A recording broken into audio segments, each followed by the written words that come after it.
fans. Hello, Marvel fans. Thank you so much for giving me this space. Thank you so much for embracing me. Thank you so much for embracing what I did with Yelena. Thank you so much for looking at our movie, watching our movie. I hope you dig it as much as we dug making it for you. Pathetic.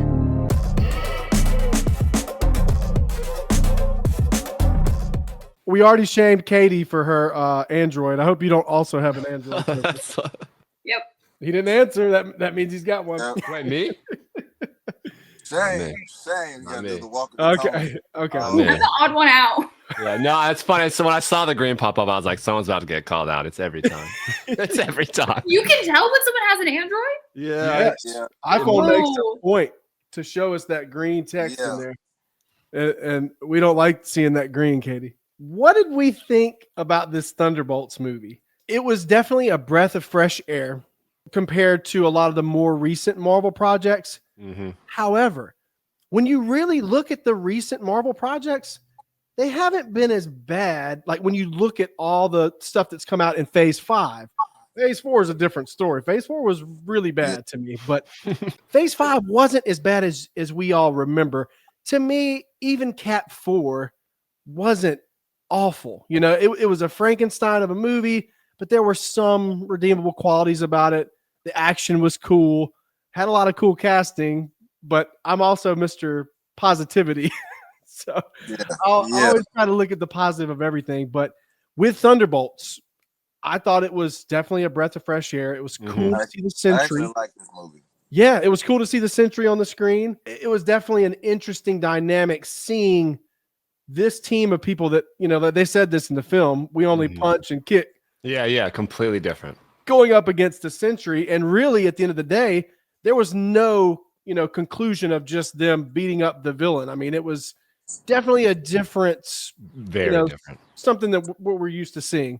No, I'm with you, man. It felt like much more of like an intrinsic battle versus like, external, rather than like a massive boom, boom fist. It was like all inside.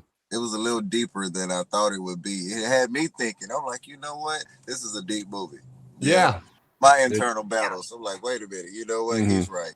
Well, that's what I was going to say. Like, I liked it because it wasn't and I said this in my review, but like, it's not overinflated with all these superpowers. You have Sentry, really, who's awesome and he's big and bad or whatever, but a lot of it is hand-to-hand combat. Like, that's what I liked about it. It was so different from other Marvel movies. Like, it still feels like Marvel with all the jokes and everything, but it still felt like you said, like breath of fresh air and a little bit different. And I kind of liked that. And the mental health situation was huge. Like, massive. I teared up.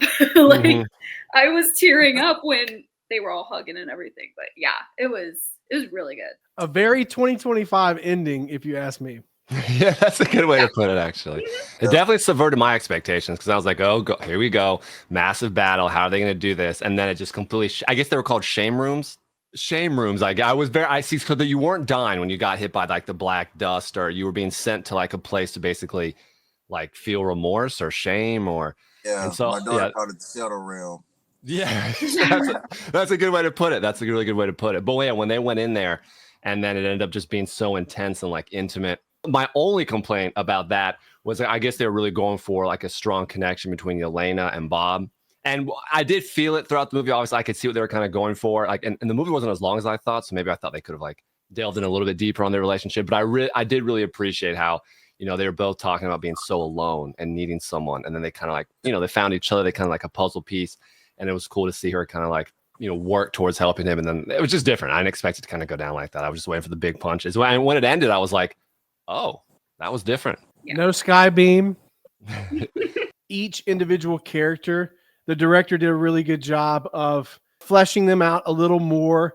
Although sometimes this kind of feels like, to me at least, it feels like Marvel does this not just a lot, but in every single movie. We're either going to A, see the villain get killed unceremoniously, or B, the villain is going to become a good guy and be in part 2, part 3, part 33 as a good guy. That's what happened, it looks like, with Bob. Obviously this is a big time spoiler alert if you haven't seen the film, but at the end, like the end credit scene, it just feels kind of to me like, because we got the Avengers with the Z, right? And it feels to me like this is going to be another one of those things that just kind of gets glossed over in the next movie. And We never hear anything else about it. At least maybe that's what we've been trained as fans to expect now from the MCU, because post-credit scenes don't mean what they used to mean. Yeah, that's true. Back in the day when Thanos stuck his hand in that gauntlet and said, I'll do it myself. I had no expectations going into this movie. I was like, all right, I'm just going to sit down and watch it. But I was pleasantly surprised with this movie. I mean, exactly, yeah, because we used to go into Marvel movies with massive expectations, right? Like expecting it to just be one of the most like amazing experiences, and slowly, as we talked about, like they weren't so great, but now you go in there with those lower expectations, and it really does help the experience. Isn't that terrible that we have to say that though? Yeah.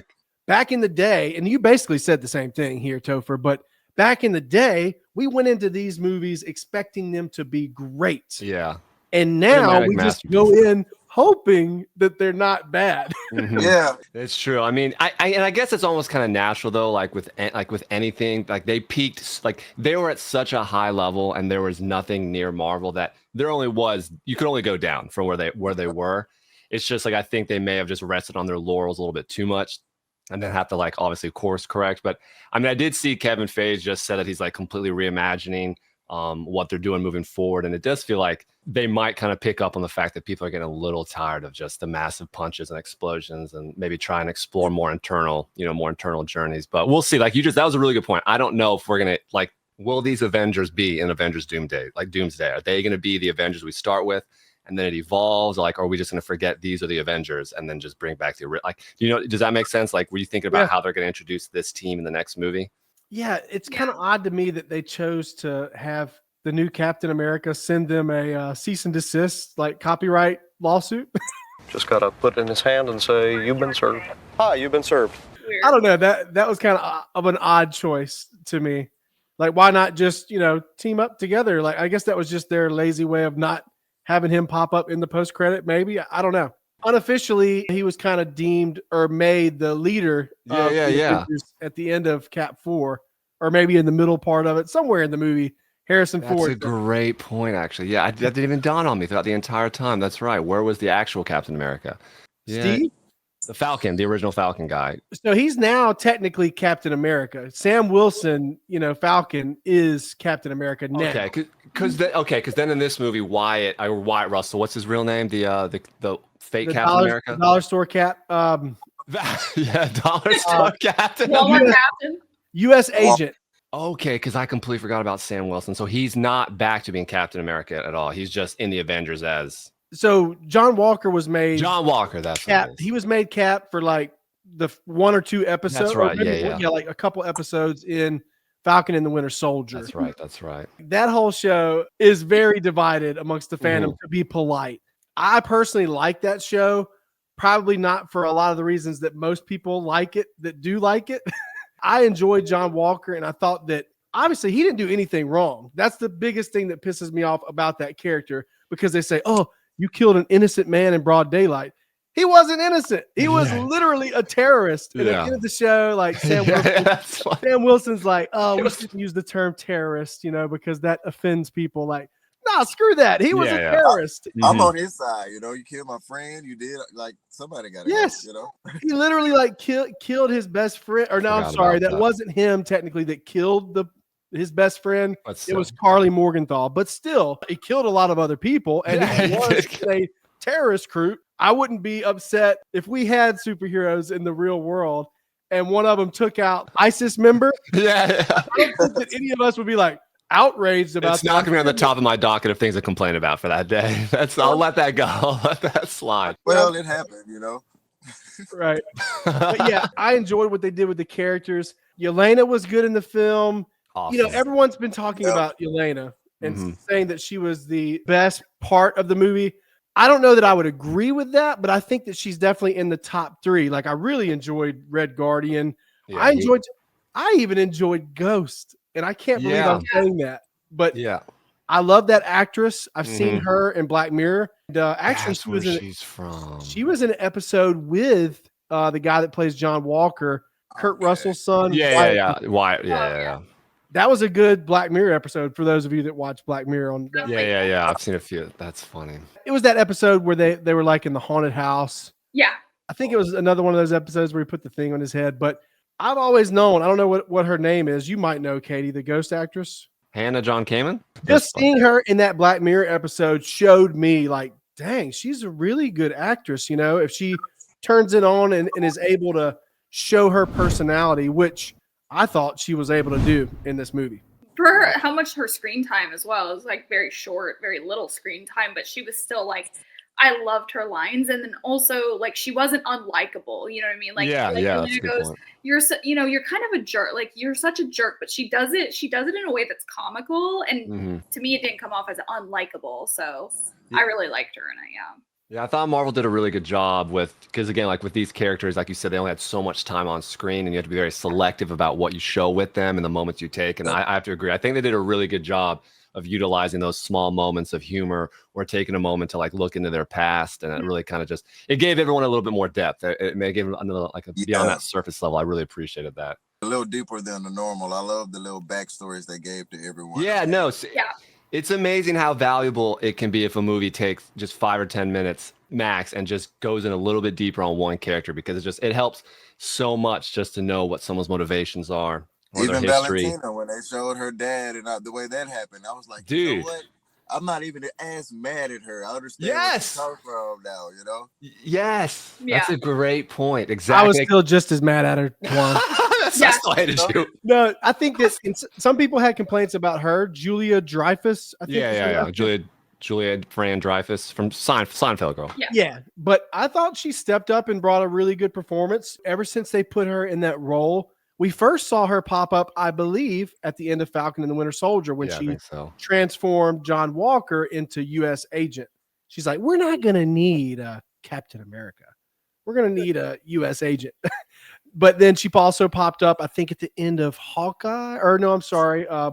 It was the end of Black Widow when she recruited Yelena. Oh, that's right. Yep. And she also popped up in Black Panther 2. So she had a pretty significant role in that movie.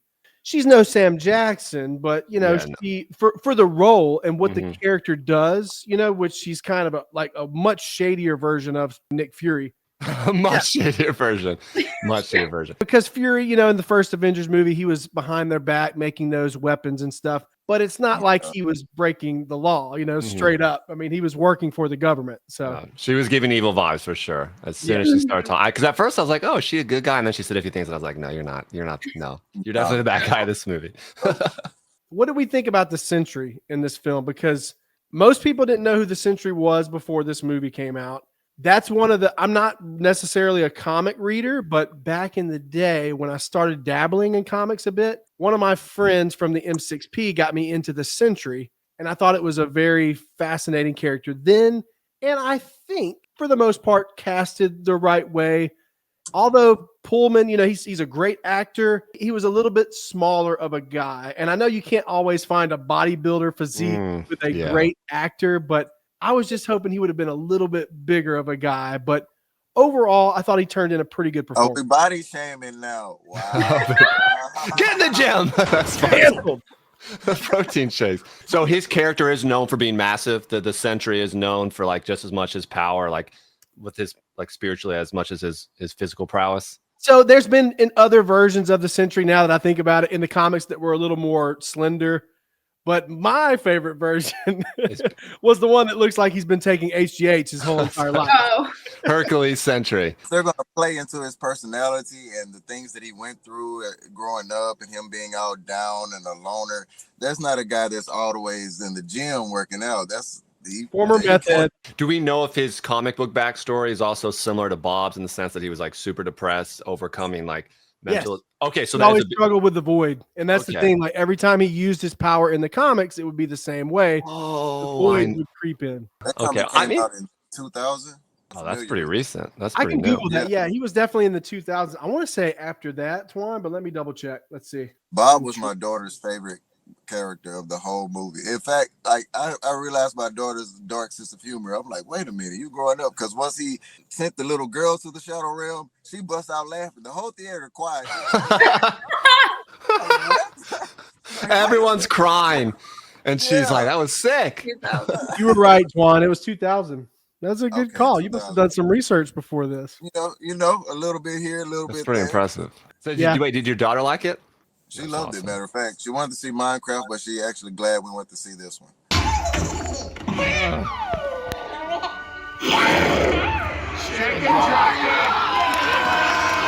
And I'm glad we did too, because it had the father-daughter dynamic in there. Like, this was pleasantly surprising. Like, it really was.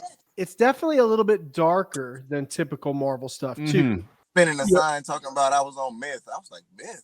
I know. Yeah, I caught that. I was like, "What did you just say that?" And not only that, but they straight up unalived Taskmaster at the very beginning of the movie. Yeah, I was meant to ask you guys, like, that happened, right? Like, there's no reversing that, because that was just so boom. And I was like, "That you're gonna get up, aren't you?" And no, that did not happen. That was.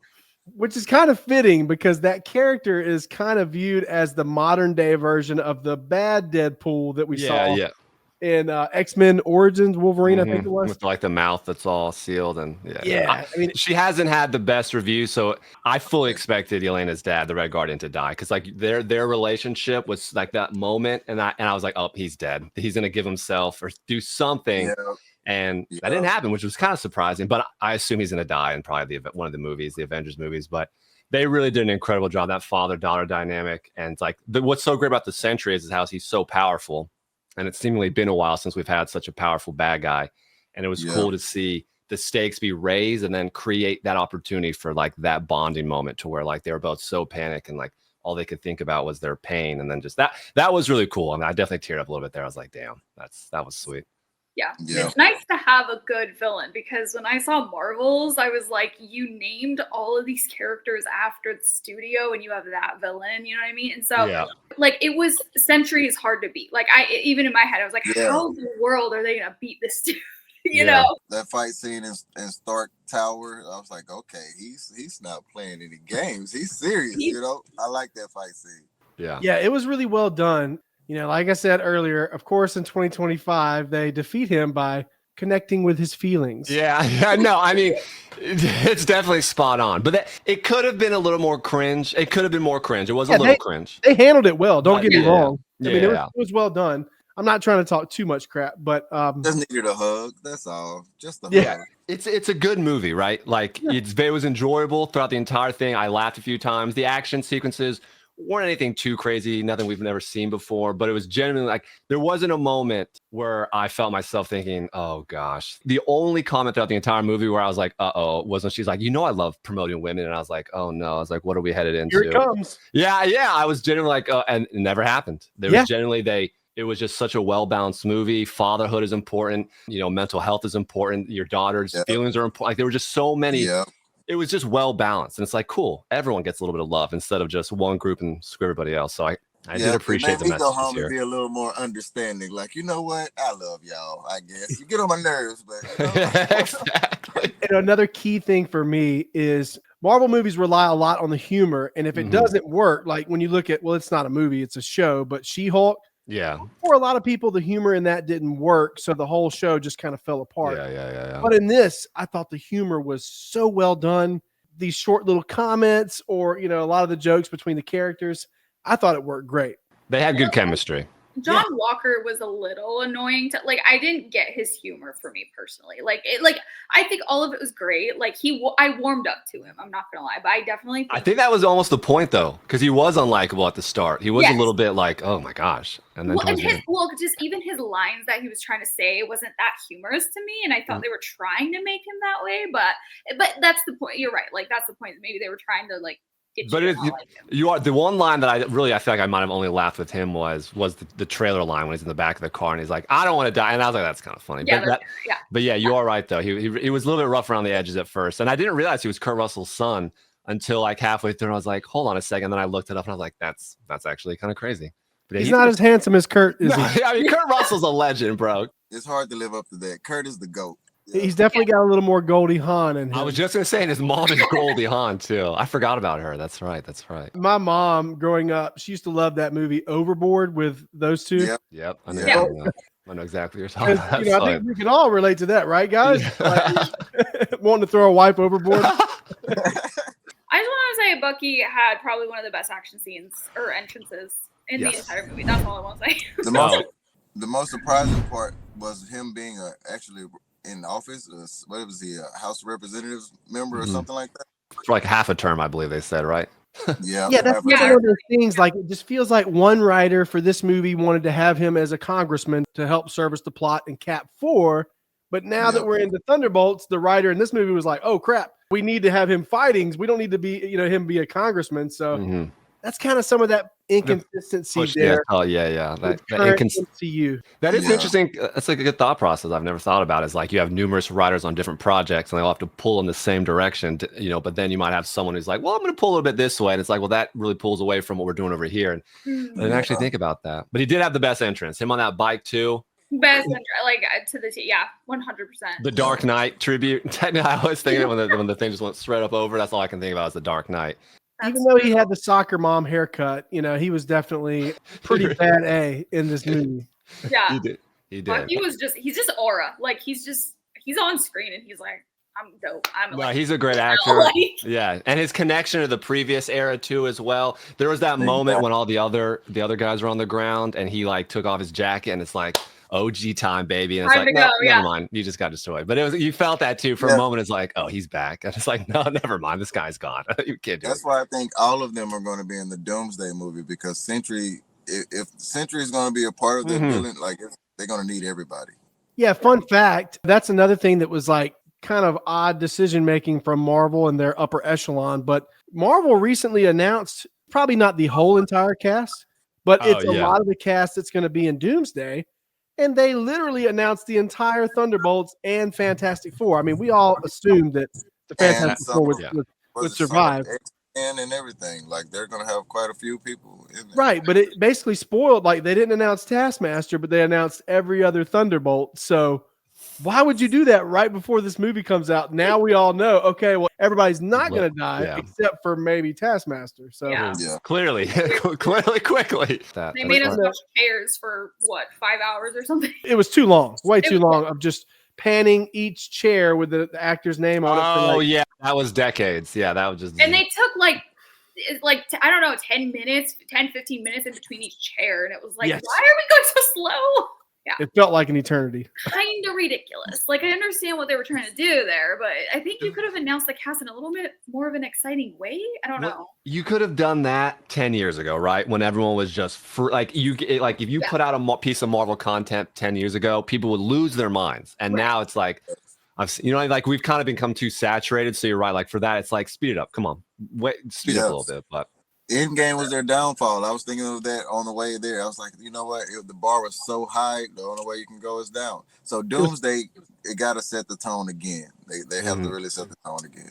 It's almost like they wanted to keep the energy at the same level and like style after Endgame, but it's like they should have just kind of accepted that we all need to come down together, and we could have some smaller, more intimate level stories. That's where I kind of felt like they may have botched Spider-Man right off the bat, because like he truly is like that small, you can get in that. Oh, that's awesome. I know. I saw those. I'm like so excited for Doomsday now. Oh yeah, so I saw Channing Tatum and I was like, oh, he's back. Channing Tatum is back. Yep. That's exciting. Did you guys like Deadpool Wolverine? Yeah. Loved it. Yeah, that's really cool. Channing Tatum, honestly, with his accent and everything, that's going to be enjoyable to bring back. That'll be really cool. Me and Antoine being from South Mississippi, we know that accent all too well. Really? Yeah, we do. Yeah, we do. We're about to make a name for ourselves. They complained about the accent, but I was like, it's kind of dead on for those people down there. That way, where I kind of fuck all we go. That way, I got a book all that bad. Yeah, I've seen a lot of comments actually saying he did actually a fairly good job, but I've never met anyone who spoke like that. So I was like, I didn't know what accent it was. So is that like Southern, super Southern draw, like Cajun? Cajun. That's what it is. That's right. Cajun. That's right. That's right. So, fun fact: my wife is from the Philippines, and she first came to the country back in 2018. At the time I was living in Lake Charles, Louisiana, and this was one of the funniest moments of my life. When she first discovered Walmart, she was like, "Oh my God, this is amazing," because they don't have anything like that over there. Yeah. But we were in Walmart one day, and my wife was like, "I'll just ask this guy, see if he knows where this stuff is." And she went up, and he had the most thick Cajun accent that I've ever heard in my life. And just me watching her like try to understand and like check in, She comes back. She's like, I don't know what he said. Like, I don't know what he said. I took my wife home. She was talking to somebody. She's nodding like she knows what's going on. She came back. I have no clue what it is. That's when you know that's a respectful person. You're like, you just pretend to understand and walk away. And you're like, yeah, I don't know. I just don't want to be mean. So if you guys had to rate this film on a scale from 0 to 10, 0 being terrible, unwatchable, I never want to see it again, and 10 being perfect, where would you put it? We'll start with you, Mr. Twan.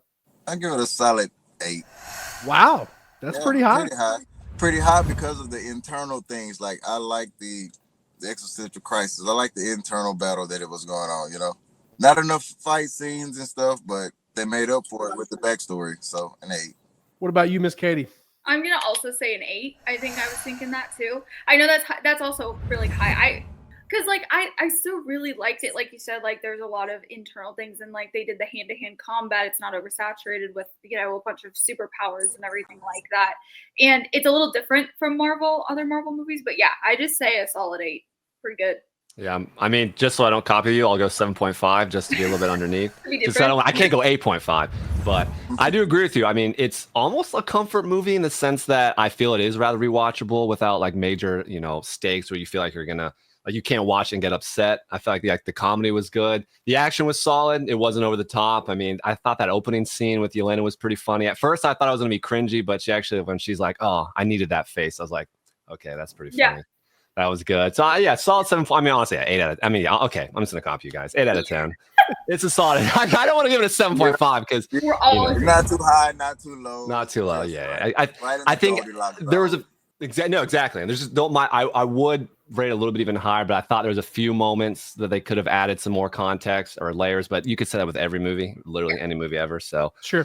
Yeah. I mean, it was a pleasant surprise. I'll be honest, it was a pleasant surprise. You know what I'm surprised about, because I'm always the guy, every time we do these reviews, I'm always the guy that ranks it the highest. And I'm always probably overly optimistic about everything when it comes to the MCU, the DCU, DCEU even. But for me, I had it ranked at a 7. I have a list in my phone with every comic book movie where I have it right here. So it's right under the first Thor movie for me, which is also at a 7. Okay. So I have it as my last 7 right before the first 6.5, which is Guardians 2.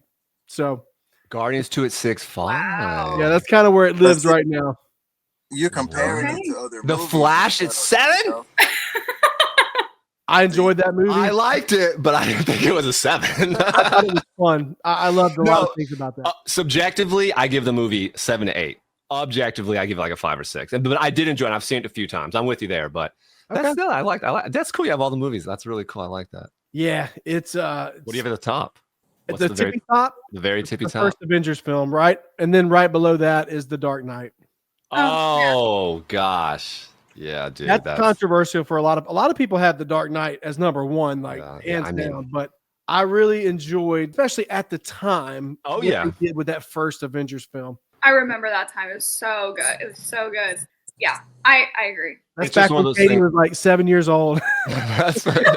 Well, maybe even all the better, actually. The younger you are, I kind of wish I was a kid during those days. But yeah, it's quite remarkable just how much energy and just how unique of an experience it is for everyone just kind of like bind together, buy into the hype together, go in there. It's so cool when everyone comes together for that type of stuff, and like, you don't have all the like haters. I mean, we're always haters back in the day on Marvel, but it seemed like everyone was on board with it. You know what I mean? It seemed like everyone. Oh yeah. All right. Well, hey guys, thank you so much for joining me. Topher, where can we find you on your socials? Topher, Mr. Topher Leone on all my socials, Mr. Topher Leone. So I appreciate that. Yes, indeed. Miss Katie, what about you? Same. Well, Little Katie TV on all platforms. So YouTube. We can't find you at Topher. Mr. Lil Katie TV. Yeah. Yep. You can find us on Instagram, TikTok at Real Comic Book Cinema. We have a Facebook page. We have a YouTube. You're here now. Thank you for watching. Let us know in the comments how wrong we are or how right we are. And thank you so much for watching. And until next time, have a good one.